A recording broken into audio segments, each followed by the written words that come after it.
Hello friends, and welcome back to another Laravel API video. Today we are going to build our Vue application for the API we built in the previous videos. We already covered the React application, and now we want to build the same application using Vue.js. So make sure you have your API project open and ready, and I have the API project server running in my terminal. So in a new tab, we want to install a Vue application using npm. So let's just say npm create Vue at latest. This will prompt us for the name of the application, and I want to call it Laravel API Vue. Then we can select the options we want. We don't want TypeScript or JSX. We do need the Vue router and Pinia for state management, but we don't need anything else. So we can say no to all the other prompts, and that will install the project for us. Then we want to cd into the project we just created and install the dependencies. Now, before we open this in VS Code, I want to install Tailwind because that's what we are using for our styles. So let's go to their website, and under framework guides, we have Vite, and we want to copy these commands and just paste it in that directory. All right, so when that is done, we can open our project in VS Code. Alright, so this is our Vue application, and before we get into anything, I want to show you my extensions that I'm using in case you want to install them. Much like the previous videos, I'm using ESLint and these two other extensions from Microsoft, and I believe they will be installed when you install VS Code. Then I have ES6 code snippets,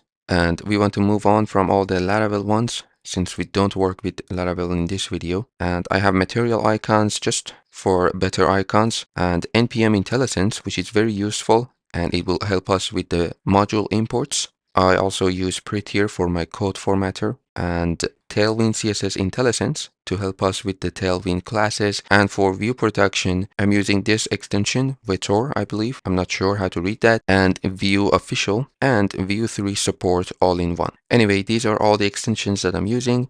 And now we can go back to the project and start by cleaning up and then configuring our project. So let's do a cleanup first. We want to start with the public folder and delete this icon, and then move to the source folder. And in the assets, we want to delete everything except the main.css. So this will be our CSS document, and I want to delete the content within this CSS document. Later on, we will bring our own custom CSS. For now, let's just leave it open. Let's move down to the components folder, and we want to delete everything within this folder. And in fact, we can delete the whole components folder because we're not going to use components. Next, we have router inside the router directory, and this is our Vue router. By default, we have two routes, but we don't need that. We only need one of them. So let's delete this object that represents the about page. So we will delete the page in a moment. So in your Vue router, you should have only one route that is for our homepage. Next, we have the store directory, and when we get to our state management, we will create our own. So we can delete this completely. So we don't have any stores at the moment. Then we want to move down to the views. We have two views, home and about. We want to delete the about view, then open home view and delete this component, and just add an h1 maybe with the class title. And I just want to say latest post. In the future videos, we will add the posts right here. We also want to delete this import because it doesn't exist anymore. So our home view is just one h1. So we can close this one. Also index, I'm going to close it. Then we want to move down to app.vue. So that is our root document or component. We want to delete this hello world component. So let's get rid of that. And also inside the header, I'm going to delete everything here right up to the nav tag, and then also this closing div tag, and also this router link that is for the about page.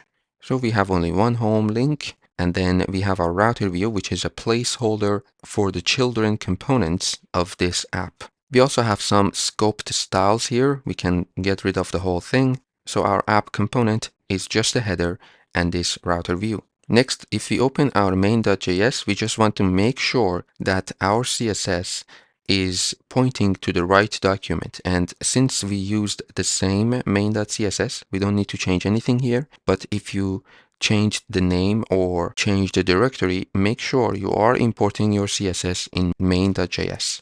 Okay, so now that's done. We want to bring in our Tailwind CSS and also configure the directories that might have CSS in Tailwind config.js. So going back to Tailwind website, we already have Vite selected. We want to choose Vue up here and copy these directories or paths. Then we want to paste that inside the content array of tailwind.config.js, and we can delete these extensions since we don't have JSX or TypeScript. So we would have only Vue and JS. Then we can close this one, and back to the Tailwind website, we need to bring in Tailwind directives. But instead of this, I'm going to copy my own custom CSS that includes Tailwind directives already, so we don't have to worry about CSS. This is the same document that I've been using for almost every video, and let's just copy this whole thing and paste it in our main.css, and we just want to save this and close it. That is just for our CSS. And we are done with the initial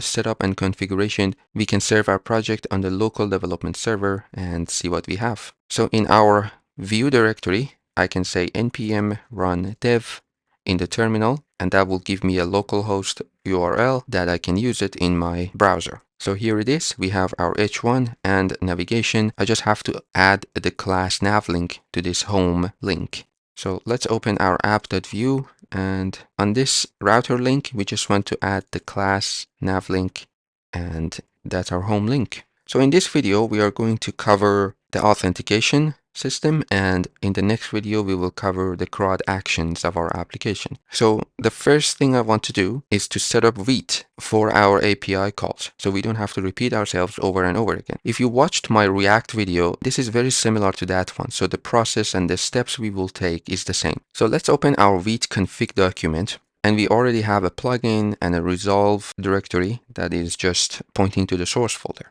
Now we want to add a comma after the last curly brackets and define our server configuration. So we can use the server property that has an object for its value. Then within that, we will have proxy, which again needs to be set to an object. And then we have a key here that we are going to use /API. The value of that is another object, and within this object, we can define the target, the headers, and whatever is related to our API. So for the target, we want to use our API URL. Back in the terminal, I have my API open in this directory, and I've already used the PHP artisan serve command that will give me a URL. So the API is running on the local development server on this URL that I can copy and just paste it for the target of my server in Vite config. We also want to set the change origin to true, and we can have our default headers. So we know all of our requests will have some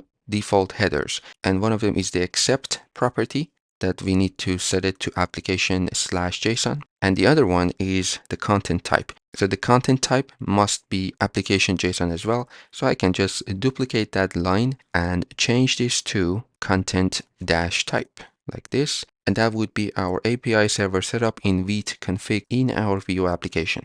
So now every time we want to call our API, we would just say /API and posts or user or register or whatever endpoint we want to use. All right, so we can close this one and start building our application. We want to start with the register page and the whole functionality. And I'm going to go back and forth between documents and functions and so on. Once we get the register function and the setup out of the way, the rest of the application will be very easy because it will be pretty much copy pasting. So this will be the biggest part of the application, and we will set up everything as we go along.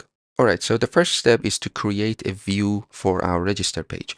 Inside the views folder, I'm going to create another folder and call it auth. Within that, I will have a document and I call it registerview.view. So then I want to open the home view and copy everything from home view and paste it here. And all I want to do, change the title to register a new account. So now we have a component. Next, we want to create a link and a route for it. Let's start with the link, which is the easier part. Inside our app component, we have this nav link. We want to create a div, and within that div, I want to copy this router link and paste it here. And we just want to change the text to register and the path to /register. So if we take a look at our website, we now have a new link which goes to /register. We just have to define the route for it, so we will see our h1 here.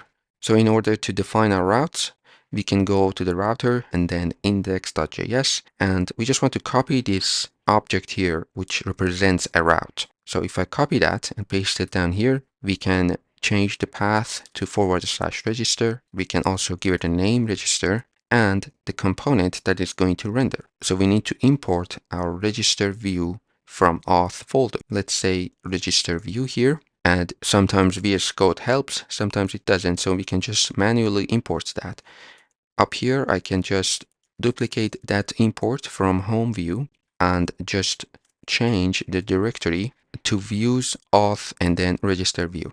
So I forgot to add the name register here, sorry. And that will create a route for us. So if we go back to our project, we can see our register component. Now you might be wondering, why are we using names here if we were just using the path for the two attribute of our router links? We don't actually need to do this. We don't need to name our routes, but that will come in handy if we actually want to use the names here. And that's what I would like to do for this project. So I think using the named routes, it's a better practice rather than using the path itself. So this is quite easy. Instead of hard coding the path like this, we can bind this two attribute to an object. So we will add the colon before the two attribute, and inside the quotations here, we want to pass an object. Now in this object, we can pass the name of the route using the name property. So we want to use the home page, and that name is coming from our index document and the name property of each route. So now we want to repeat this for our register route down here. So we just want to say to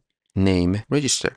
So I reformatted my code, and this is our app component. We have two links, one go to the home page, one to the register page. And back in our project, we still have the same functionality. It is just using the named routes now.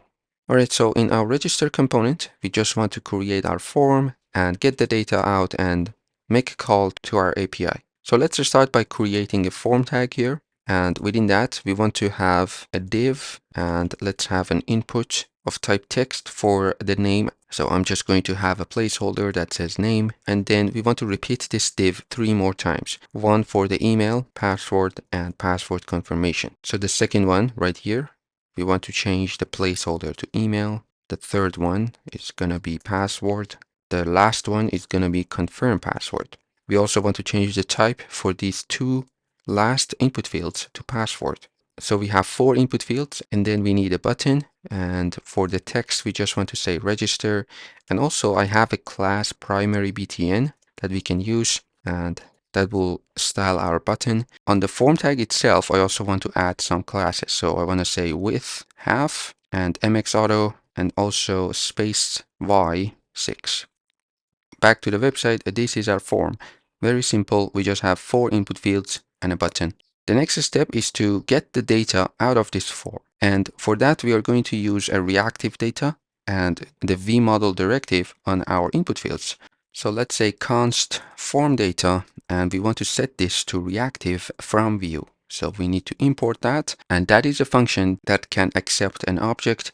And within that object, we want to have our input fields or the properties that our register endpoint expects. So we need a name, email, and password confirmation. So again, remember in our API, we said these are the fields under validation, and our API register function is looking for these fields in the body of our request. So when we submit the form, we want to get this data into the console as a starter. So on the form tag itself, let's use the submit listener, and I'm going to use the prevent modifier after this submit. So that's at submit.prevent. That means prevent the default on submit, and we just want to log something into the console. So let's just say console.log, and we want to pass down form data here. And I'm just using this syntax right here within the template to keep things simple. We could create a function up here, but we don't need it. We just want to make sure that we get the data out of these input fields. So this is not going to work, of course. We need to attach those properties to each input field.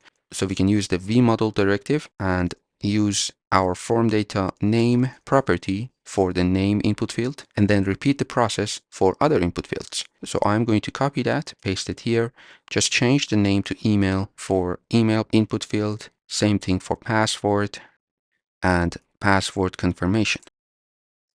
All right, so we have vModel attached to our input fields, and when we submit the form, we just log that into the console. Let's open console in our website, and I'm just going to add some data here and press register.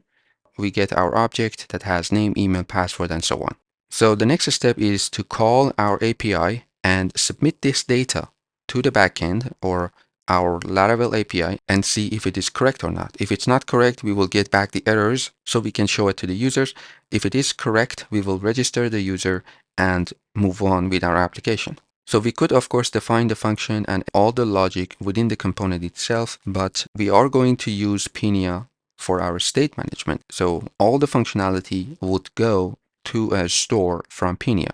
So in our project directory, we have the stores folder, which is empty at the moment. And we want to create an auth.js document within that. So this is just a convention when it comes to Pinia.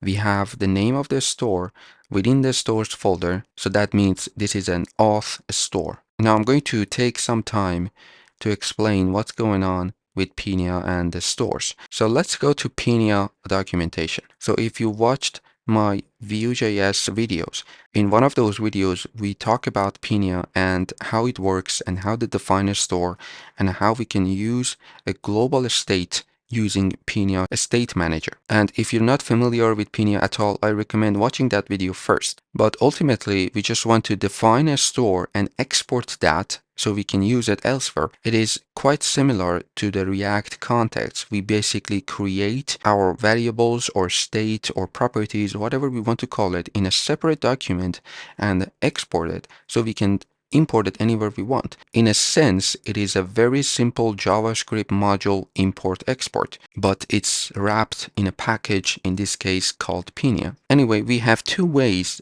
defining our store. One is called the options store, and this is the one we covered in the Vue.js videos. And we are going to use this one, but I want to show you that there is another option here, and that is called a setup store. Basically, an option store is similar to the options API of Vue.js, and a setup store is similar to the composition API of Vue.js. But one thing we need to keep in mind, this is not like the script setup in Vue.js, because if we are going to use a setup store, we need to pass a function as a second argument to this defined store, and then we define our ref variables or reactive or computed and anything we want in our store using Vue.js, and then we need to return all of those in an object so we can use it in other components. So when I use this one, I find myself forgetting to return something or ending up with a lot of imports that are unnecessary. And that's why I prefer using the options store, which to me is cleaner and it looks more familiar. So again, this is the one we are going to use, but just to give you an overview, instead of passing a function as a second argument here, we are passing an object that has our state and getters, which is the computed properties, and actions, which is our functions. So again, to me, this looks cleaner. You have a separate state object, you have computed and functions, and so on. So back to our project in auth.js, which is our store, we want to create our auth store. And again, by convention, the naming goes like this: use auth store. So the word use goes first, and then the name of the document or our store, and then the word store itself. So this is the store we want to use in any component that want to access this auth store. So we can just export it while we are defining it. So export const use auth store, and we want to set this to define store from Pinia.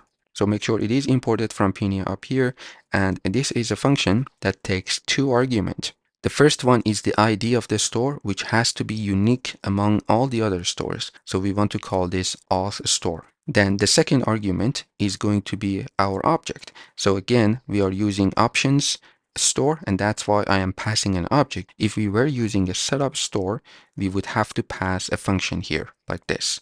But we are going to just use an object, and within this object, we will have our state, which takes a function for its value. So this is the only property that takes a function instead of an object. And within this function, we want to return our object that would have all the state. So right here, for example, let's say I want to have a user and the value of that is John. So this is our state, and later on we will see how we can grab it. So that is our state. We can have getters just by using getters property and set that to an object. Same thing goes for actions, which is our functions. Now we don't actually need getters for this video, but I just wanted to show you if you had computed properties, you would pass it down here. For now, let's just leave it as it is. This is our store. We are creating a store and exporting it at the same time using the define store from Pinia. Then we declare our state, which has only one property user that is set to John, and our getters and our functions. So let's say we want to grab this user in a component, and I'm going to use the register component as an example. So first thing, we want to import our store. Let's create a variable. I'm going to call it auth store and set that to use auth store, which needs to be imported from our stores directory. And remember, this is a function, so we need to invoke it. So this auth store is now our object, which is this one. So we have access to the user, we have access to the getters or actions or whatever is available inside this store. Let's say I want to grab that user. So I can just use the auth store in my template. Maybe in the title, I can use the curly brackets and say auth store.user. So remember, this is an object and I'm going to grab the property user on that. And back to our website, you can see the string John here.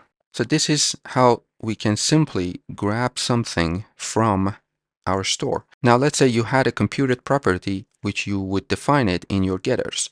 Let's say user age. This is just a silly example, but I want to show you how you can grab this one. So we want to set this to a function like this, and within this curly brackets, we can grab our state. So when we say state here, that is referring to a state up here. That means I can just return the state user like this. So now we have a computed property. If we go back to our register view, and instead of this user, I can say user age of that auth store, and back to our website, we still get the same thing that is set to John. Now this is our computed property, so we can have other things here. So maybe I can change this to a template string and I don't know, add a number, say John is 30, for example. So back to our website, if we reload, we have John is 30. So it's quite easy to define properties or functions and then use them elsewhere. So again, as I said, we don't need getters, so I want to delete this whole thing. Now we do need actions for our auth stores. We basically need a get user function that we will define later, a register and login, and a logout. So we will start with the register and login. That is basically the authentication. And to define functions inside this actions object, we don't need to use the function keyword. So if I say, for example, function authenticate like this, you can see I have an error. And that is because this function keyword cannot be used inside this object. We just want to give our function a name and then parentheses curly brackets. So I'm going to use the name authenticate for our login and register because we want to use the same function for both methods, and the only thing that would change is the endpoint. So we want to call our API in this function.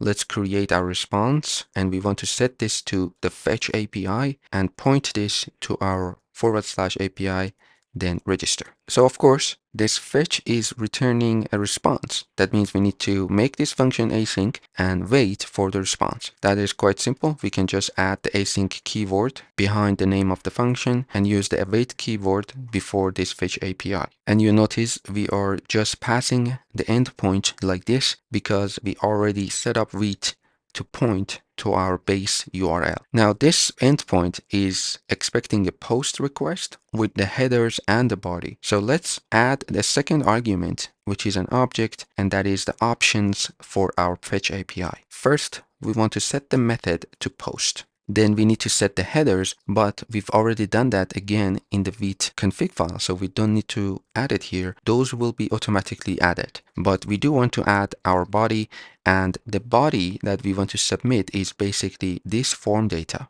So since we don't have access to that right here, we can accept a parameter up here in our function. So we can pass it down here to the body of our request. But we don't want to pass that as an object. We want to use JSON stringify and then use that form data. Now, like I said, I want to use this function for log in and register. That means this route should be dynamic. Let's add another parameter before this form data, and I'm going to call it API route. So now we have two parameters that this authenticate function expects. One is the route and one is the form data that we are using down here. Now we want to change this hard-coded route to a dynamic route. So I can delete this whole thing. I would add backticks and then say /API / curly brackets, and then our API route that would be inserted whenever we call this function. So the first argument will be a string, for example, login or register, and the second argument would be our form data.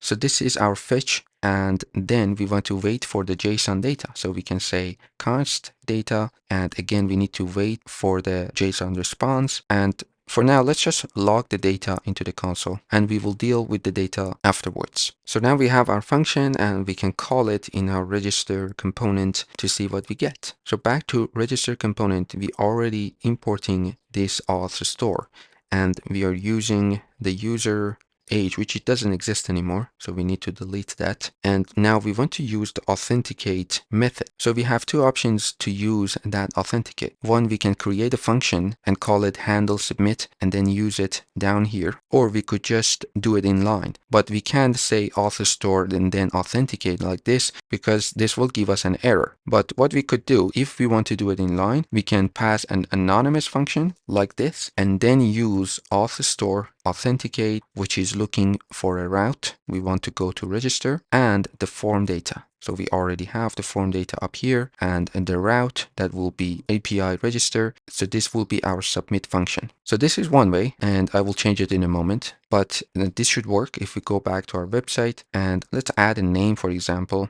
and press register. So we will get a response from our API that is the correct response.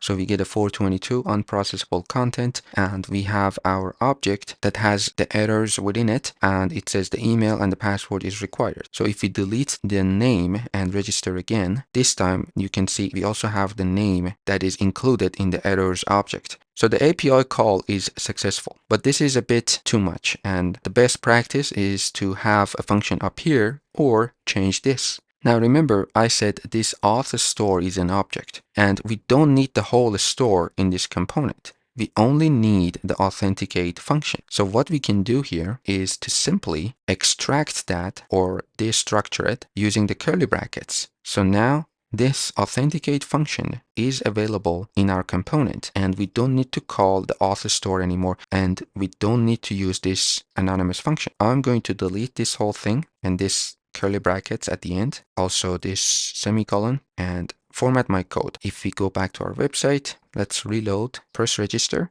we get the same thing. So it is working, but this is much cleaner because we only need one function from that store. Now let's handle the errors, and I will show you another problem we might have with this approach. But for now, let's just cover the errors because we want to show these error messages that we are getting from our server to the user. So in our auth store, we want to check if the data has an error, then save that into a new state and show it to the user. Otherwise, do something else. So in our authenticate function, I want to use an if-else statement and check if data errors is true, do something. Otherwise, that means there is no error, so log the data into the console. Now, for the errors, I can have a state up here and update that state if there is any errors. So let's say errors, and we can set this to an empty object at first. Now down here in our function, we can say if we have errors, set this errors property to the errors we get from our API. Now, in order to access the state within the store itself, we can use the this keyword, which refers to the store or the object itself. So we can say this errors and set it to data.errors.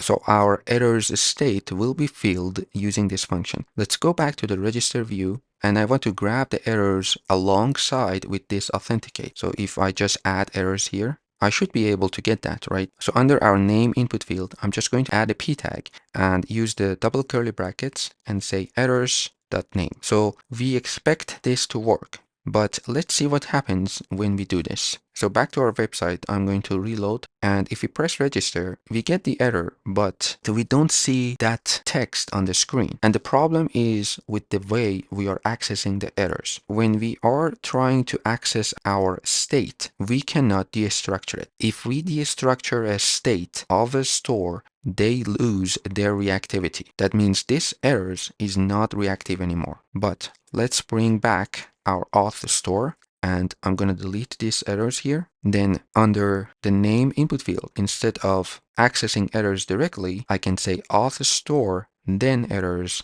and then name. So again, we are grabbing the auth store and then accessing the state down here in our markup. This time you can see we are getting that array which has the message within it. And in fact, if we reload the page and press register, you can see now the message appears because it's reactive. This is something we need to keep in mind. If you want to grab your state and you want to keep the reactivity, you cannot destructure it like this. You can grab the whole store like this, and what we did down here, or there is another approach. So let me show you the other approach, and that is again by destructuring our store, but this time we want to set this to another function from Pinia, and that is store to refs. And as the name suggests, this will make these variables back to ref. So now this function, store to refs, is looking for a store. So we can use our auth store here. Again, make sure you invoke it. Now in our markup, we can get rid of this auth store. So we are back to errors.name. And in our website, if we register, we can see the message popping up because it is again reactive. So this is what we are going to do. We have just 2 lines of code here, that is importing the errors state and authenticate. Now you can see that this message is inside the array. So we don't want the array, we just want the value. We can pass brackets 0 right after the name property, and that will give us only the message. I also have a class error that we can add to this p tag. So now we can see a proper red error message. Now we don't want to assume this error message always exists, because right now if we reload the page, you can see it gives us an error, and that is because we are trying to read that property that doesn't exist. So we can simply check this with a vf directive. On the p tag itself, we can say vif and then say errors.name. So if this property is true, then show us the message. Otherwise, we will not see anything. If we go back to our website and reload, you can see there is no more error. And if we press register, we get the message because now there is an error. So this is exactly what we want, and we just want to repeat this for the email input field and change this property name to email, and same thing for password. So under the input field, I can say errors password. So we don't need this for the password confirmation since the field under validation is password. All right, back to our website, you can see the error messages under each input field. And if we reload, we don't have anything. Let's say I have a name, but all the other ones are empty. So press register, we get error messages only for those 2 fields. Let's say I have an email that is not a proper email and a password that doesn't match. Press register. Again, we get the proper error message. But now let's register with valid information. So for example, I want to use this information. Press register. This time we get an object that has the token and the user that was registered just now. So now let's do something with data when the user registers. First, we want to save their token in the local storage. Let's say local storage set item, and this will take a key, and I want to call it token, and the value that is going to be data.token. Next, we want to do something with the user itself. We already have the user up here, which is set to this hard-coded string. We can set this to null at first. And down here in the else block, I can say if the response is okay or successful, set this user to data.user. So this is an object, and then our state will be the user object. Now we also want to redirect the user back to the home page, but that would need a bit setup. So for now, we're just gonna add a comment and say redirect.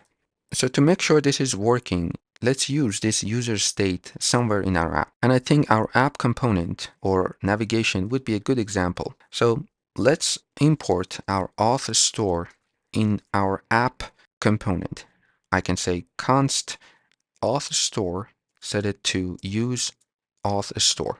And maybe right next to the home link, I can have a p tag and then use auth store.user.name. But again, I don't want to assume this exists, so I can check with a vif directive and say if auth store.user was true, then give me the name. I also want to add just text white, so we want to see the text better. So back to our website. Right now, we don't have anything in the navigation. Also, if you take a look at your application tab in the DevTools, you have local storage on the left that shows if there is any local storage key value pairs. At the moment, we have nothing. So let's register a new user. I'm going to use a new information here and press register. You notice a token is added to the local storage. Also, if we take a look at our navigation, we have the username appeared up here. So that means the user state was updated as well as the token. And the only thing is left is to redirect the user back to the home page, because right now we are just staying on that page and that is not good. So basically what we need to do here is to use the Vue router to push the user or redirect the user to another page. And that means we need to have access to the Vue router. Now, the best way to do this, in my opinion, is to add the Vue router as a plugin to Pinia. If we go back to Pinia documentation, we have plugins on the left. And if we scroll down on this page, we actually have an example of adding Vue router to our Pinia store. So it's under adding new external properties. And we just want to use this approach to make the router accessible within our stores, and it could be any stores.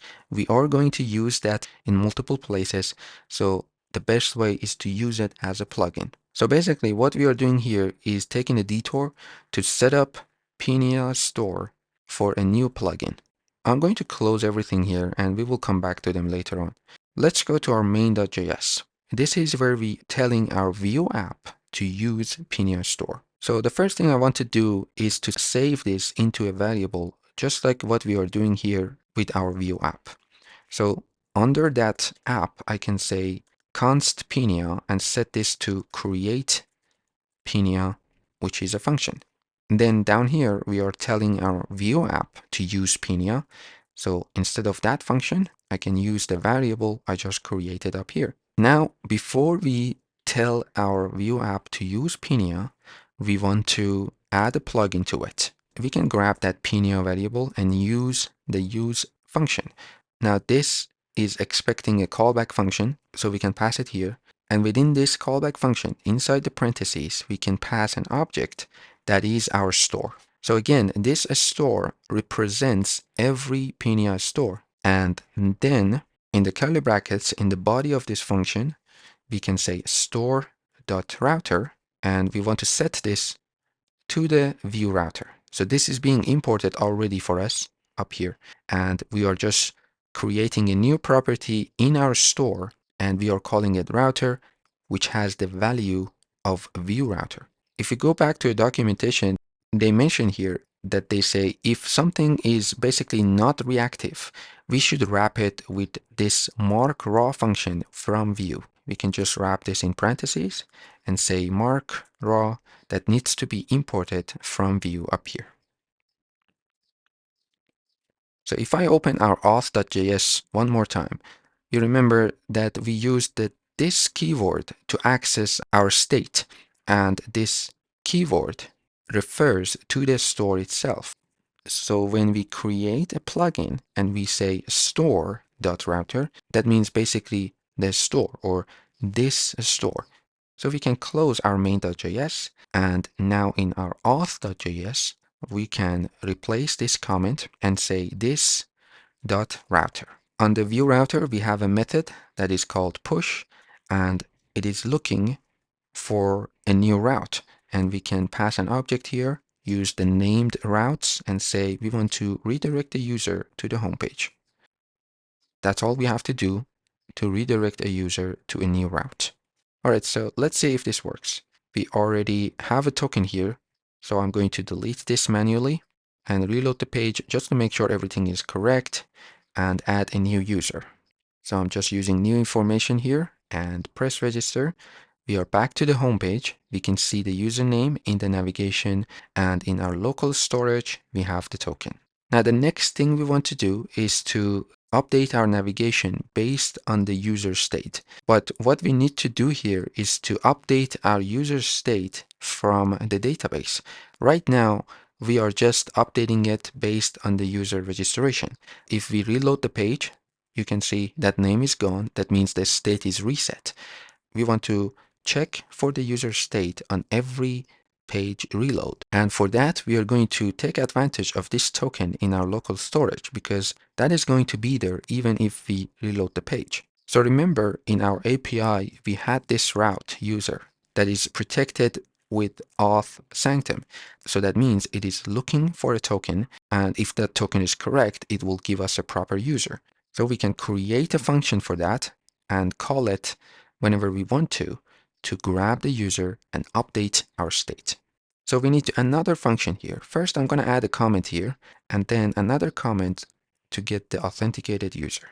So we want to have a similar function to get the user from our database if it exists. Let's say async get user. Make sure you add a comma after the closing curly brackets. So we want to get the user if there is a token in our local storage. Let's start by adding an if statement and say if the local storage get item token exists, then make a call to our API, otherwise don't. So within that if block, we can create our response and set it to await fetch. And the endpoint we want to call is user. So again, this is protected by auth sanctum. That means it is looking for an authorization key in the headers. So let's add our headers, and then within the objects of headers, we need to add the key authorization. Now this authorization key is a bearer token, so we can use backticks and say bearer, a space, and then again, the same local storage token. So I can just copy that and paste it here. So we are still inside this if statement. After we get the response, we want to grab the data and convert it to JSON using await res.json. And if everything is successful, we will update our user state.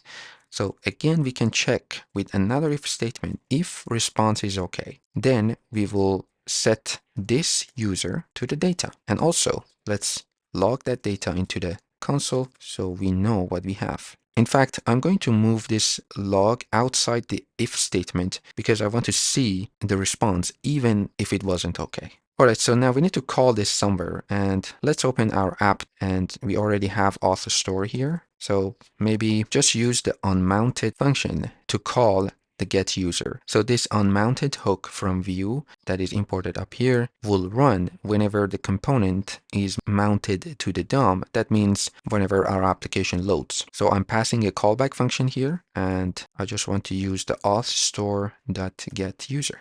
And let's see what we get. So right now we have a proper token in the local storage. If I reload the page, you can see we get a proper object. However, if I tamper with this token, for example, I add a letter before this number, and now if we reload the page, we get a message that is unauthenticated. Now, if I go back and change this to the valid token, we will get the same user. And if we delete the token altogether, we will not see anything because we don't even make that call. So we are successfully registering a user, and we also update our user state whenever there is a page reload or the user comes back to our website. But this is not where I want to call that get user. We will come back to this when we get to protecting the routes. But for now, let's leave it as it is. Let's cover login and logout, which is quite easy. So let's do this. Inside the auth folder, I'm going to create a new document, and I'm going to call it loginview.view. Then I'm going to copy everything from register and paste it here. So let's go through this and delete the things we don't want or change the things we need to change. We need the errors state, we need the authenticate method, and the form data. But our form data for the login only expects an email and a password. So let's delete name and password confirmation. So you can see how easy it becomes once we get everything set up. Now let's go to the template. We have an H1 that says register. We just want to say login to your account. The form submit is the same except the route, because now we want to call our login route. And then in terms of the input fields, we don't need this name input field, and we want to keep the email and the password, but we want to delete this password confirm. We also want to change the text of the button to login. So that's all we have to do for our login page. Next, we want to create a link and a route for it, and we already know how to do this. So let's go to our app.vue, and in this div where we have the register, we want to copy that and create one for the login. So for the name, we will create a route and we would call it login. And for the text, of course, we want to say login as well. Then we want to open our index.js, which is inside the routers directory, and copy this register route, paste it down here. Just change these values to login, and the component must be login view. So again, we need to import this manually. Just copy paste this register view import and change the name from register view to login view. Back to our website, we now have a new link that is login. We have our form. If we press login, we see the error messages. And if we add an email that doesn't exist in our database, we will see a different error message. But we have a tiny problem. If I add an email that is correct, for example, this last user, but the password is not correct, and press login, we are back to the home page, but you can see that our token is undefined.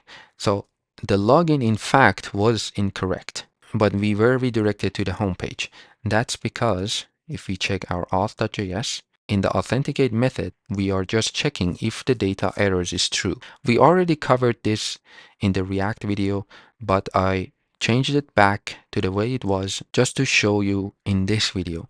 So if you watch the React videos, you probably already know this, but if you haven't, we have to make a change in our login function in the auth controller in our API app. So right now I have that document opened, and we get the error messages as long as the validation fails. So that's why we get the email and the password required, and also we get the email is invalid if it's not in our database. But down here we check if the email is correct, but the password is not correct, we would show a message with this value. However, in our Vue application, we are not checking for a message. We are checking for errors. All we have to do here is to change this return statement to match the structure of a Laravel default error message.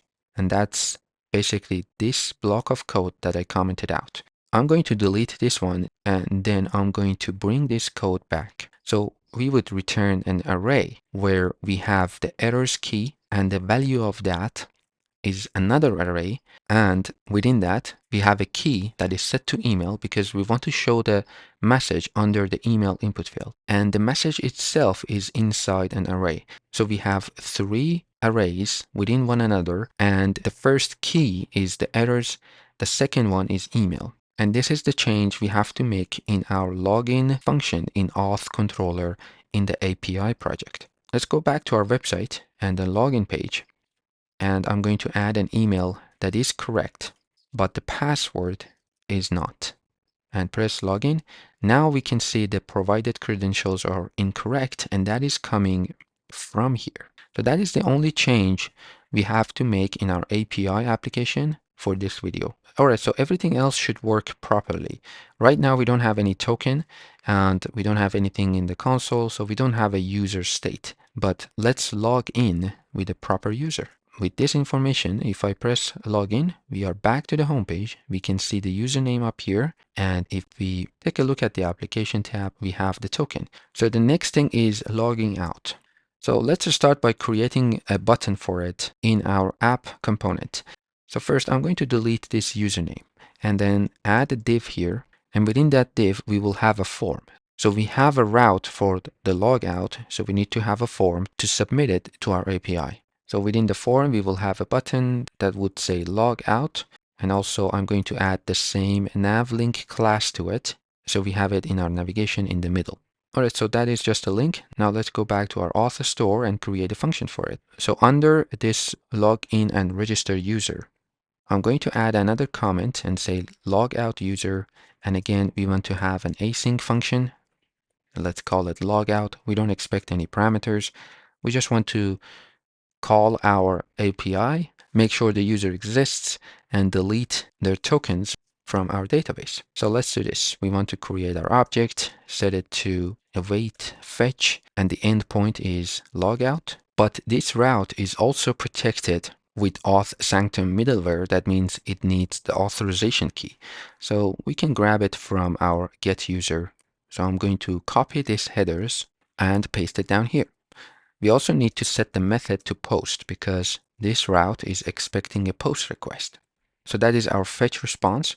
Then we will create our data and set it to await res.json. And let's just log that to the console. We don't actually need that data, but I will log it to the console in case there was any error. Now we want to check if the response was okay. We will reset the user state. So let's add an if statement and say if response was okay, then set this user to null. Same thing for the errors. In fact, we need to do this for the other functions, but let's just continue with this. And then we want to remove the tokens from local storage. So let's say local storage remove item, and the key is token here. And when we are done, we want to push the user back to the home page. So I can copy this statement from authenticate function and paste it down here. Before I forget, let me add this to the authenticate function. So we want to set the errors state back to an empty object when the response is okay. So right here, I can just add it before the local storage and we will move on. All right, so we have this function now. Let's go back to our app component and we just want to call that function when we submit this form. So let's say at submit and we want to prevent the default and we already have access to auth store here. So we can just call it down here. Let's say auth store.logout. This time we can call it like this because this logout doesn't expect any parameters or arguments. So we don't need to call this in an anonymous function. Anyway, let's go back to our website. Right now, we have a token, and of course, we can see the user in the console. But if we press logout, we see the message, you are logged out. We are back to the home page, and the token is gone. And if we reload the page, we don't see that user object anymore. So that means the logout is properly done. So the last thing is left is to protect the routes and also update this navigation based on the user state. So back to our Vue component. First, I'm going to add some classes here. So a space X and let's say 6. This is for the div on login and register.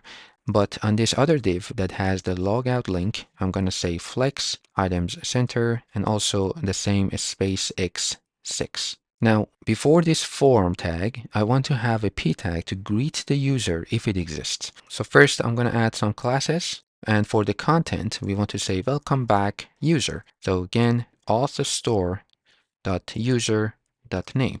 Now, this will give us an error because if the user is not authenticated, we are trying to read the property name, which it doesn't exist. So we can make this whole div conditional because we don't want to show the logout link or this form if there is no user. So let's add vif directive to the div where we have the username and the logout link. And we just want to check if the auth store user is true. Show this div, otherwise show this div. But we also want to do it vice versa. So if the user is logged in, we don't want to see these. So we can simply just say v-else on this direct sibling of this other div. So for this v-else to work, we need to make sure that it is directly after this v-if. All right, so now if we go back to our website, and reload the page so the errors are gone. We can only see the login and register because there is no token, there is no user. Let's log in with this information. If I press login, we are back to the home page. You can see the navigation is updated. We can see the name of the user and the logout link. Of course, the token is in the local storage and everything is fine. So if I reload the page, we can still see the same thing. and we don't see the register and login, of course. If I log out, we are back to the same thing. The problem here is I can still access those pages even if I'm not supposed to. Let's say I have a page, for example, creating a new post that should be only for the authenticated users. I can simply add it to the URL. The same thing goes for the authenticated users. For example, I am logged in right now, but if I add register manually, I can still see that form. So we want to prevent this, and we can do this again using Vue router. So I'm going to close a login view here and this auth.js, and inside our index.js, which is our router. So our homepage is a public page regardless of the user authentication state. So we don't need to do anything for that. But for the register and the login, we can add a meta property and set that to an object.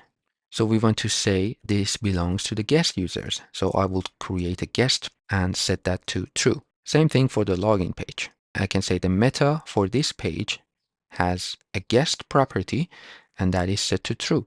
Now, before we export our router, we want to do our check. Basically, we want to guard our routes. And in order to do that, we can grab the router, which we are creating it up here, and use the before each function. So as the name suggests, that would run before each navigation, and it is expecting a callback function. So we can just pass an arrow function here, and this can take three properties. One is to, one is from, and the other one is next. So we don't actually need this next, but I just want to show you what it is. So this to property is basically saying before each to, or before each from, basically means before we go to a route or before we come from a route.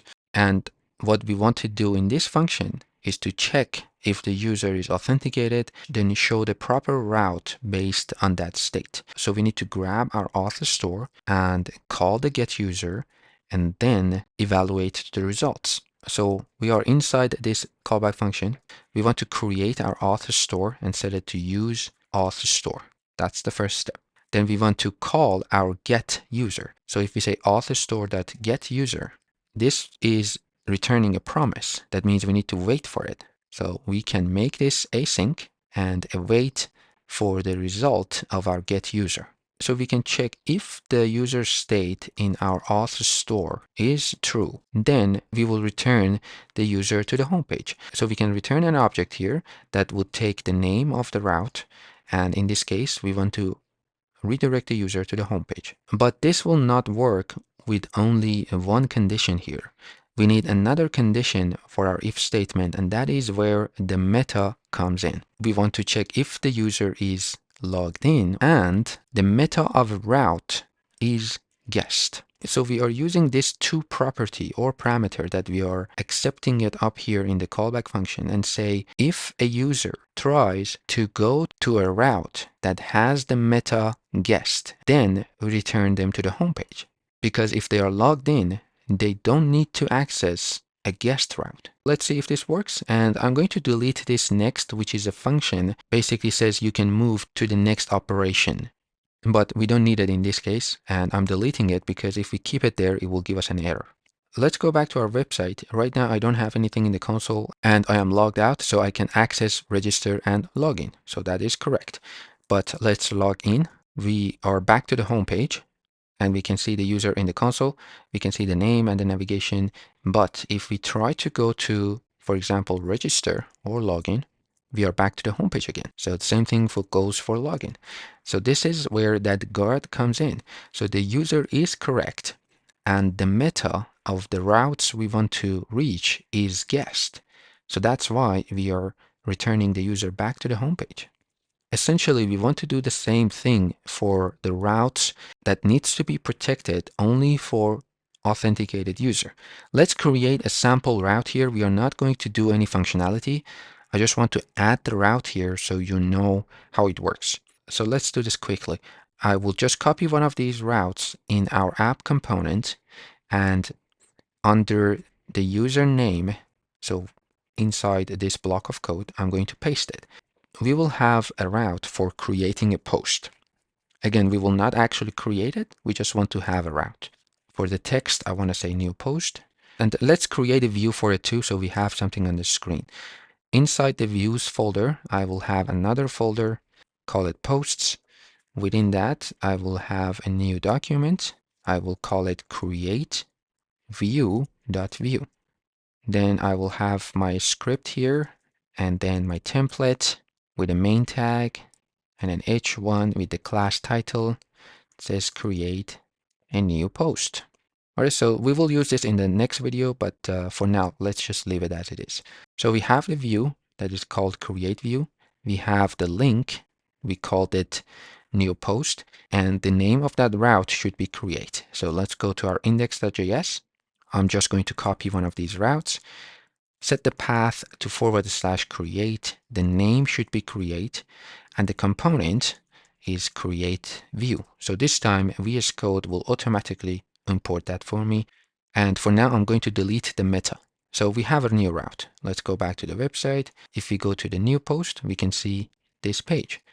But this is correct because I'm logged in. If I log out and manually go to create, I can still see this. So I want to protect this route to be available only to the authenticated users.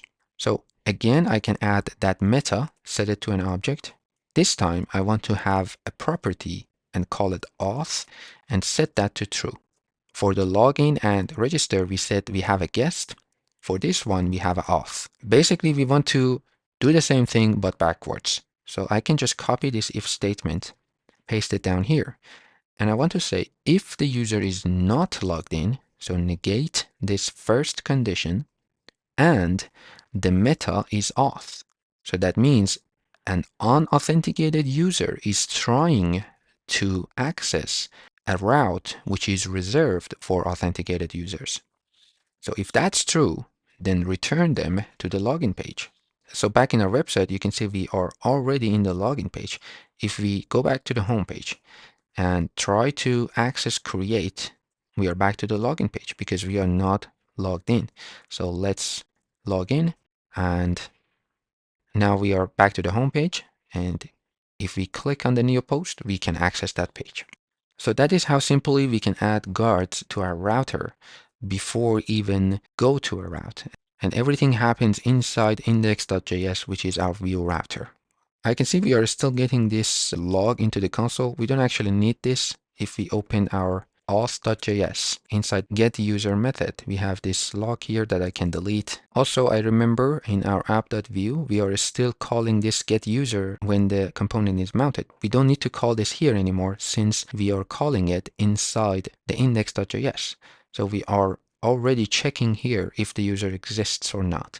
And if I log in again with a different user, navigation is updated. We will still have our token in the local storage. We can go to the new post. If we try to go register, we will back to the home page. And if I log out, we cannot go to the create. We are back to the login page and everything works the way we want. We have a tiny problem though at the moment, and that is the state of our errors. Because we are using the same key value pairs here, if we go to register page, you can see we have the error messages even though we just landed on this page. So this will not happen if we reload the page, but we will have this problem if the errors state is filled using another page. So you can see switching between these pages will have the errors. So there are multiple ways to fix this. We can set the error state to an empty object when we go to a page. For example, if we go to login view, we already have errors up here.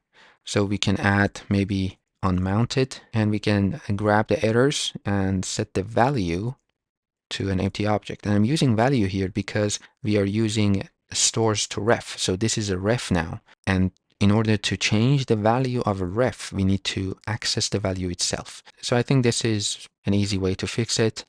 And now if we go back to register, say we have errors, if we go to login, they don't exist anymore. So we want to do the same thing in our register component. And right here, we just want to say unmounted, which needs to be imported from view up here, and set the errors value to an empty object. And we will still see the errors if there is any, but when we land on the page, there will be none. And another approach would be to have your errors object inside the component itself. So We don't actually need to have a global state for this.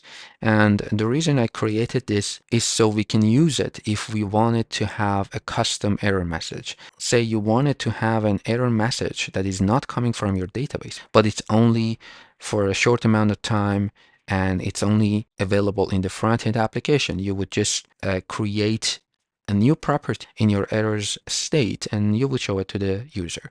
And we are done with the authentication system of our Vue app. In the next video, we will cover the CRUD actions of our application. So we will create, read, update, and delete a post, and that would be the end of this series. Thank you all for watching my videos and all your support. See you at the next one.